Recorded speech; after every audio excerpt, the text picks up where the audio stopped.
Seraikela seat की अगर हम बात करें तो पूरे राज्य भर में यह सीट चर्चा का विषय है, क्योंकि यहां से राज्य के पूर्व मुख्यमंत्री चंपाई सोरेन अब बीजेपी की टिकट पर चुनावी मैदान में हैं और पिछले चुनाव में उनके प्रतिद्वंद्वी रहे गणेश महली फिर से चुनावी मैदान में है, लेकिन पार्टी उनका बदल गया है। राकेश जी, अगर हम सरायकेला सीट की बात करें तो देखिए उम्मीदवार दोनों वही हैं, लेकिन दोनों की पार्टियां बदल गई हैं। और देखिए सरायकेला पर नजरें इस बार इसलिए टिकी हुई हैं राकेश जी, चंपाई सोरेन के आने के बाद भारतीय जनता पार्टी क्या कोल्हान में सेंध मारी कर पाएगी, यही एक सवाल घूम रहा है। और इसी सवाल को देखते हुए यह सीट सबसे ज्यादा महत्वपूर्ण बन गई है। यहाँ ये लाख टके का सवाल है कि क्या चंपाई सोरेन के आने से कोल्हान में बीजेपी सेंधमारी कर पाएगी। इस सवाल का जो जवाब है वो हमको मतदान के बाद जिस दिन मतगणना होगी उसी दिन पता चल पाएगा कि चंपाई सोरेन अपने प्रयास में कितने सफल रहे या कितने असफल रहे। फिलहाल अगर हम सरायकेला सीट की बात करें तो यहाँ दो प्रतिद्वंद्वी जो पिछले दो चुनाव से आमने सामने होते थे वो तीसरी बार आमने सामने हैं, बस उनकी पार्टियां बदल गई हैं जैसा नवीन आपने बताया। लेकिन यह मुकाबला पिछली बार भी रोचक था, उससे पिछली बार भी रोचक था और इस बार भी उतना ही रोचक है और उतना ही अनिश्चित भी है कि बाजी कौन मारेगा।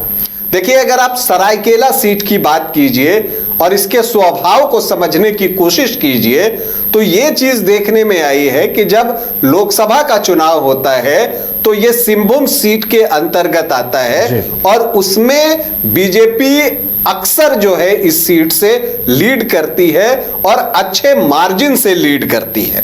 अगर आप देखें कि 2024 की भी आप बात करें तो आप देखेंगे कि यहां पर 20,285 वोटों से जो है बीजेपी लीड करने में लोकसभा चुनाव के दौरान सफल रही। ये तब जबकि चंपाई सोरेन राज्य के तब मुख्यमंत्री थे और तब भी वो सरायकेला सीट में पीछे रह गए थे। इससे पहले अगर आप 2019 में देखें तब 62,959 वोटों से बीजेपी यहां से लीड करने में सफल हुई थी।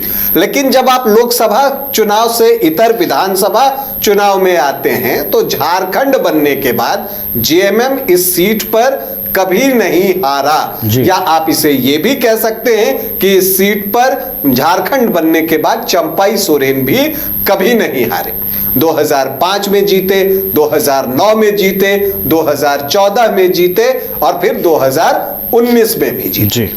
लेकिन एक बात आप और देखते हैं कि जो विधानसभा का यहां चुनाव होता है वहां पर बहुत टाइट फाइट देखने को मिलती है। पिछली बार मार्जिन थोड़ा ज्यादा रहा 15,600 वोटों का, क्योंकि तब आजसू अलग लड़ रहा था और उसने जो है लगभग जो है 4.34% वोट ले आए और इसी वजह से मार्जिन थोड़ा सा जो है वो जेएमएम के पक्ष में गया। चंपाई सोरेन ज्यादा मार्जिन से जीत सके और गणेश महली को हार का सामना करना पड़ा।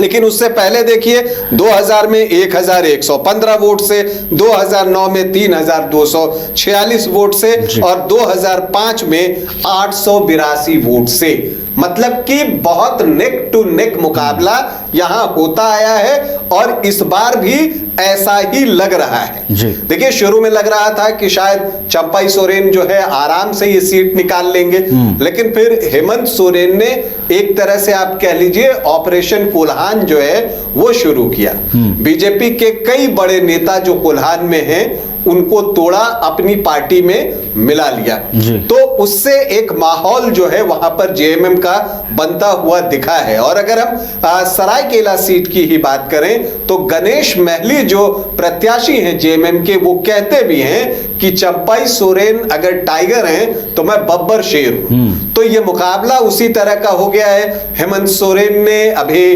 बुधवार को मुख्यमंत्री ने वहां पर सभा की, बड़ी भीड़ जुटी, तो ये चीजें बता रही हैं। और देखिए एक बात और हुआ है, चंपाई सोरेन के निकलने से जो जेएमएम के जो बिल्कुल समर्पित कार्यकर्ता हैं वो इसे एक चैलेंज के रूप में ले रहे हैं और उनको लगता है कि उन्हें हर हाल में जो है जेएमएम को जिताना है। ये तो हो गई एक तरफ की बात। अगर आप दूसरी तरफ जाएं तो एक चीज और दिखता है, जब हम कहते हैं कि हर बार जो है लोकसभा में बीजेपी को यहां से लीड मिल जाती थी और विधानसभा में बीजेपी यहां से हार जाती थी, भले ही कम मार्जिन से, तो ये किसका इफेक्ट था, इसकी भी परीक्षा इस बार होगी। क्या ये चंपई सोरेन का इफेक्ट होता था कि विधानसभा चुनाव में जब वो लड़ते थे तो जो वोट लोकसभा में बीजेपी को जाते थे वो वोट वापस निकलकर चंपई सोरेन के पास आ जाते थे? क्या ये वजह थी? या फिर जो राज्य और जो राष्ट्रीय स्तर के चुनाव होते हैं, जो दोनों में फर्क होता है लोकसभा और विधानसभा चुनाव के मुद्दों में, उसका असर था? तो इस बात की परीक्षा भी इस बार जो है वो हो जाएगी। लेकिन अगर हम इस तरह से आए और देखें तो यहां पर जो जेएलकेएम के प्रत्याशी हैं प्रेम मार्डी, उनका रोल भी बहुत महत्वपूर्ण हो जाता है, क्योंकि यहां पर अगर आप देखें तो जो महतो वोटर्स हैं वो 13-14% के आसपास है। आमतौर पर वो बीजेपी को वोट करते रहे हैं, लेकिन जब से जयराम महतो की पार्टी जेएलकेएम बनी है, उसने जो है अभी लोकसभा चुनाव में यहां पर महतो वोटर्स में सेंधमारी की और अच्छी सेंधमारी की। जो सिंहभूम से जेएलकेएम के प्रत्याशी थे दामोदर हांसदा, वो 29,143 वोट लाने में यहां सफल रहे थे, और यही वजह है कि 19 में जो लीड बीजेपी की ऑलमोस्ट 63,000 की थी वो घटकर 20,000 पर आ गई जी। तो यहां पर जेएलकेएम के प्रभाव को आप दरकिनार नहीं कर सकते। अब ये देखना है कि चूंकि ये विधानसभा का चुनाव है कि अब जो है प्रेम मार्डी यहां पर कितने वोट लेकर आते हैं।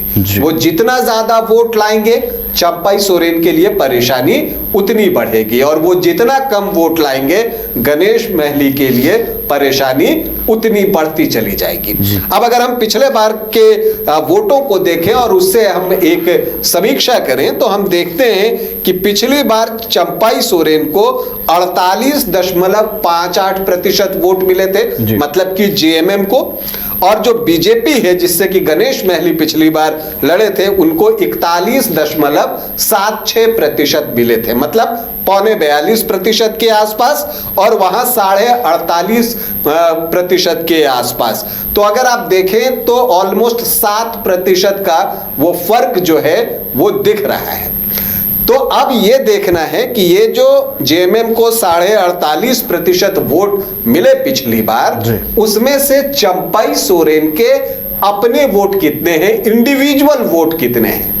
और चूंकि वो जेएमएम से आ रहे हैं, जेएमएम की सारी चीजों से वाकिफ हैं, तो अगर वो अपने साथ जेएमएम के 5-6% वोट भी लेकर बीजेपी में आ जाएं तो बीजेपी का अपना बेस यहां पर 40% के आसपास का है। अब अगर वो 6-7% लेकर आ जाते हैं तो वो 46-47% हो जाएगा, और वैसी परिस्थिति में बाजी उनके हाथ लग सकती है। ये भी देखना होगा कि गणेश महली बीजेपी में जो उनको वोट मिले थे वो उनके वोट थे या बीजेपी के वोट थे। अगर उनके वोट थे तो उसमें से वो कितना लेकर आते हैं। लेकिन इन सब के बीच प्रेम मार्डी का रोल जो है वो बेहद महत्वपूर्ण हो जाता है। जैसा मैंने आपको बताया कि चूंकि यहां महतो वोटर्स 14% के आसपास हैं, यहां पर जो ट्राइबल्स हैं वो 34% हैं, और चूंकि चंपई सोरेन भी एक ट्राइबल लीडर रहे हैं तो वो कितना ट्राइबल वोट अपनी तरफ कर पाते हैं वो भी देखना दिलचस्प होगा। तो एक कांटे का मुकाबला जो है वो आपको सरायकेला में दिख रहा है, और ये इस बात पर निर्भर करेगा कि कौन सा उम्मीदवार जीतेगा कि वो अपनी पुरानी पार्टी के कितने वोट अपनी नई पार्टी को दिलवा पाता है। इस पर भी परिणाम जो है बहुत कुछ निर्भर करेगा। प्लस जो इलेक्शन की तारीख होती है उससे पहले वाली रात, जिसे मैं कयामत की रात कहता हूं, उस रात या उससे 1-2 दिन पहले जो चुनाव प्रबंधन की बात होती है वो कितने बेटर तरीके से किया जाता है, क्योंकि आमतौर पर गांव में किसे वोट करना है वो सामूहिक रूप से कई बार फैसले लिए जाते हैं, तो इसीलिए उसको बेहतर ढंग से कौन मैनेज करता है ये देखना दिलचस्प होगा, और साथ ही जो बूथ मैनेजमेंट है वो कौन बेहतर तरीके से करता है इस पर भी परिणाम बहुत कुछ निर्भर करेगा। तो सरायकेला की सीट नेक टू नेक है, और जिसने पुरानी पार्टी से नई पार्टी को ज्यादा वोट दिलवा दिए और चुनाव प्रबंधन और बूथ मैनेजमेंट बेहतर ढंग से कर लिया, जीत उसी की होगी। चलिए, तो सरायकेला में भी नेक टू नेक फाइट नजर आ रही है। हालांकि तीसरे उम्मीदवार प्रेम मार्डी भी यहां पर अहम भूमिका निभा सकते हैं। देखना होगा कि जो तीसरा कोण की हम बात कर रहे हैं प्रेम मार्डी की, वो यहां पर किस तरीके का समीकरण बनाते हुए नजर आते। मैं एसके मंडल अध्यक्ष, S K Mandal group of institutions Patna, आप समस्त देशवासियों को दीपावली एवं लोक आस्था का महापर्व छठ पूजा की हार्दिक शुभकामनाएं देता हूं। जानवी सिरामिक्स से करें टाइल्स, ग्रेनाइट, सैनिटरी वेयर की 50,000 से अधिक की खरीदारी और पाए 5 खास कूपन के जरिए जीएसटी काटकर 4 साल के अंदर पूरी राशि वापस। जानवी सिरामिक, हुर मोड़, डाल्टनगंज, शाहपुर रोड, गढ़वा, झारखंड। शर्तें लागू।